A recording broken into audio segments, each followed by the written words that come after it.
Well, first of all, thank you everybody for coming through the storm to see our little show here. It's quite a day in Juneau. My name is Matt Robus, and I'm a member of the Mendenhall Wetlands Study Group, and I'm going to be moderating this tonight, although at points I'm going to leave my neutral moderator status and state a few points for the position of the study group. And in order to start things off here, I'm going to introduce Ron Somerville, who, if not the leader of the Mendenhall Wetlands Study Group, is certainly a key player and kind of the instigator of our little group. So he is going to do a little short bit here on the Mendenhall Wetlands Study Group, as well as the sponsorship of this event by the Territorial Sportsmen. Ron?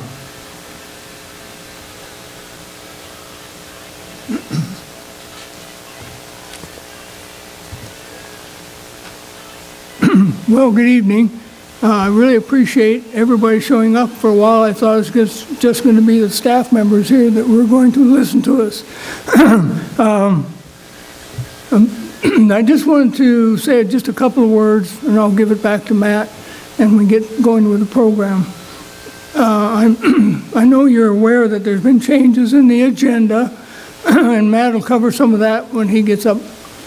I just want to say a couple of things. One, 2 months ago, we had an agenda for this event, similar to what TSI did. If some of you went to the King Salmon Symposium that they put on 3 years in a row to help the public understand why we didn't have any king salmon.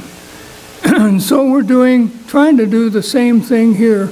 It's a public event designed to educate the public, but we also need the public. This is a growing issue, and it has a lot of complexities. Hope we can convince you of that some tonight. But anyway, we'll get into that. I wanted to say, 2 months ago, we put out the invitation for the event. 2 weeks ago, Dow opted out. 1 week ago, Fish and Game opted out. 3 days ago, CBJ opted out. All I'm trying to at least pass on in this case, we weren't given much notice that people were not going to participate, so I apologize for that. The Mendenhall Wetlands Study Group, which several of us put together, had a design purpose. I've been involved in every crossing attempt by CBJ over the last 30 years, and went to Fish and Game and said, we need to change some things. We need to get more data. We need to work on mitigation issues, a whole bunch of things to help us in essence responding to a continued effort to get a second crossing. Now, I want to say right up front, the Mendenhall Wetlands Study Group is not opposed to a crossing, although I will tell you, I think quite a few of them would vote for a no-bridge option. But having said that, we agreed from the beginning we were going to scientifically participate in this whole endeavor, so we make sure that we had, which is, if you got a copy of the introduction that we had, I think it pretty well states the support group statement. We support a process that uses the best available science to identify the second crossing alternative that has the least negative impact on humans, natural resources, and the habitat values of the Mendenhall Wetlands State Game Refuge. I think that really sums it up fairly clearly, and that's what we're going to try to show you tonight. I think we've done a pretty good job of that. And we've been at this for almost 2.5 years. It was supposed to be a 1.5-year project. It's now turned into a lifetime endeavor. By the way, you can laugh anytime during this thing if something is funny. I don't want any chuckling, no.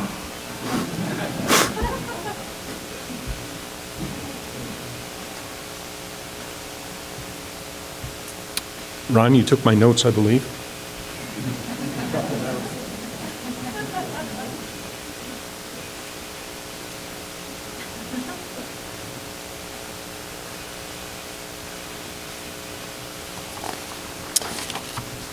Okay, so First of all, to explain what a PEL process is in very brief form and who the main players are.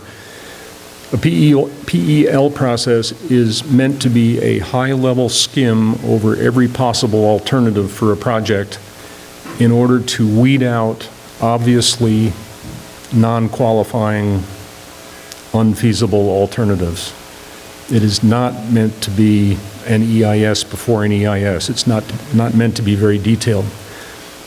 The players in this case, CBJ, City and Borough of Juneau, is the main proponent for the project, looking at future access to north and western Douglas Island, and they have contracted with DOT to do this planning and environmental linkages project in order to screen out down to some good, solid alternatives that could be forwarded into an EIS. And in turn, DOT has hired the consultant Dowell to do the actual work to prepare such a report. As Ron alluded, the shape of this event has really changed. Back in April, the study group commented on a draft level 2 analysis that was supposed to be the beginning of the last cut of which alternatives would go forward. And I'm going to go to this map where you can see the study areas, the heavy black line, the Mendenhall Wetlands State Game Refuge is the dotted line along the shoreline. And these are the alternatives that we have left after the first round of cuts, the level 1 cuts that the PEL process made. Notice that there's the alternatives down near the existing bridge are gone.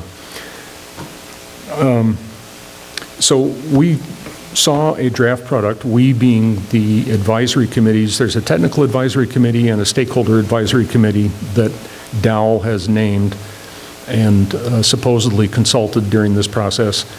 And we looked at this product and found some real serious deficiencies and non-credible conclusions that were reached that essentially found an alternative being best that we don't think is the best at all.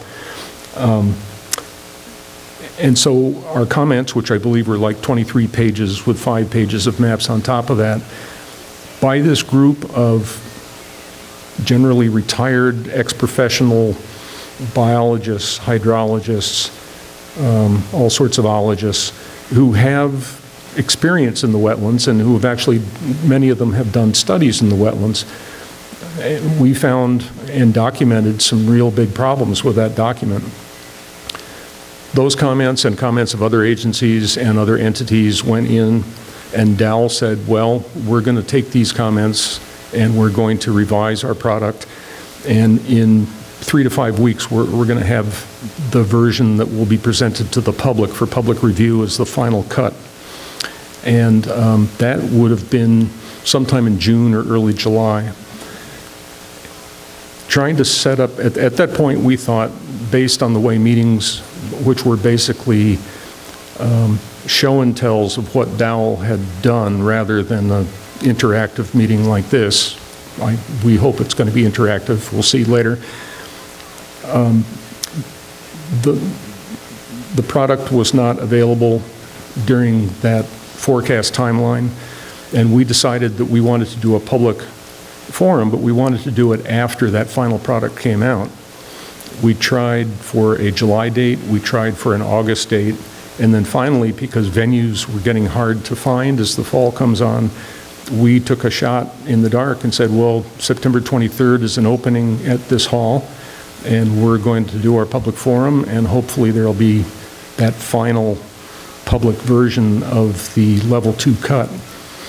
It didn't happen, and in fact, right after we started announcing this meeting, Dowell extended the time that they forecast for that product to the end of this year or possibly into 2025. So all of that is to say that what we're talking about tonight is a draft product that had a lot of problems that we saw 6 months ago, and there has been nothing since then. And when we inquire, we get vague answers. So this now has changed from a interagency private group conversation, including the city and state agencies and the consultant and various entities like the study group, into basically the study group and a couple of affiliated, not affiliated, but like-minded groups, just making a presentation of the types of things that we saw in that product that we don't think are very good.